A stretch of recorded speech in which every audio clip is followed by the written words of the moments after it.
Welcome to big news. నేను మీ గౌసుద్దీన్ షేక్.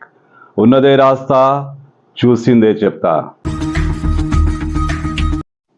విద్యార్థులు ఒక టార్గెట్ పెట్టుకొని చదువుకుంటే ఖచ్చితంగా సక్సెస్ అవుతారంటూ మహేశ్వరం నియోజకవర్గం కాంగ్రెస్ పార్టీ ఇన్ఛార్జ్ మాజీ శాసనసభ్యుడు కేఎల్ఆర్ స్పష్టం చేశారు. జిల్లెలగూడ ప్రభుత్వ పాఠశాలలో కేఎల్ఆర్ చిన్నారులకు స్టీల్ సామాన్లు వితరణ చేశారు. ఈ సందర్భంగా ఆయన మాట్లాడుతూ విద్యార్థులు పెద్ద లక్ష్యాలను పుస్తకాల్లో రాసుకుని రోజు మననం చేస్తే ఆ దిశగా కష్టపడితే గమ్యం చేరుకోవడం చాలా ఈజీ అంటూ ఆయన స్పష్టం చేశారు.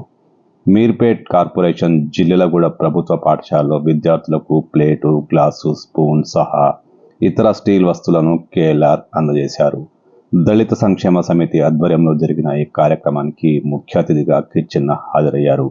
ఈ సందర్భంగా కిచ్చెన్న లక్ష్మారెడ్డి మాట్లాడుతూ బాలాపూర్ మండలంలో టీచర్ల కొరతను తీర్చేందుకు 30 మంది విద్యా వాలంటీర్లను తన కేఎల్ఆర్ ట్రస్ట్ ద్వారా ఇస్తానని హామీ ఇచ్చారు. అక్కడ మంచి విద్య ఇవ్వాలనే ఉద్దేశంతో నేను 20 ఏళ్ల కిందనే ఇది ప్రారంభించాలని కూడా ఈ సందర్భంగా నేను తెలియజేస్తున్నాను. మరీ ముఖ్యంగా ఇప్పుడు నేను రాష్ట్రం అంతటా సార్ ఎస్సీ, ఎస్టీ, బీసీ ఎక్కడెక్కడైతే గురుకులాలు ఉన్నాయో ఎంటైర్ స్టేట్లో నేను ట్రైనింగ్ నడుస్తా ఉంది. ఇప్పటికీ 1,00,000 మందికి ట్రైనింగ్ ఇచ్చాను. ఈ రాష్ట్రంలో 1,00,000 మంది పిల్లలకు ఆల్రెడీ ట్రైనింగ్ ఈ సంవత్సరం అయిపోయింది. అందులో ముఖ్యంగా ఏమంటే చదువుకోవాలనే కోరికను మనం పిల్లల లోపల క్రియేట్ చేయకపోతే ఈ టీచర్లు ఎంతన్నా చెప్పని వాళ్లకు తలకాయలకి ఎక్కదు. కనుక వాళ్లకు చదవాలనే కోరిక క్రియేట్ చేయటము, చదువు ఎందుకో తెలియజేయటం. నేను కలెక్టర్ని అవుతా, డాక్టర్ని అవుతా, ఇంజనీర్ని అవుతా, సైంటిస్ట్ని అవుతా, ఏదో అవుతా అని ఒక గొప్ప లక్ష్యం పెట్టుకోకపోతే వాళ్ళు గొప్పలు కారు.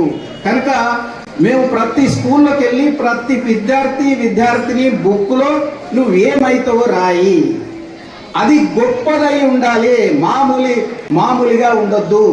ఇది మేమంతా అబ్దుల్ కలాం గారితో కలిసి ట్రైనింగ్ ఇచ్చినప్పుడు ఇది మొదలు పెట్టాం.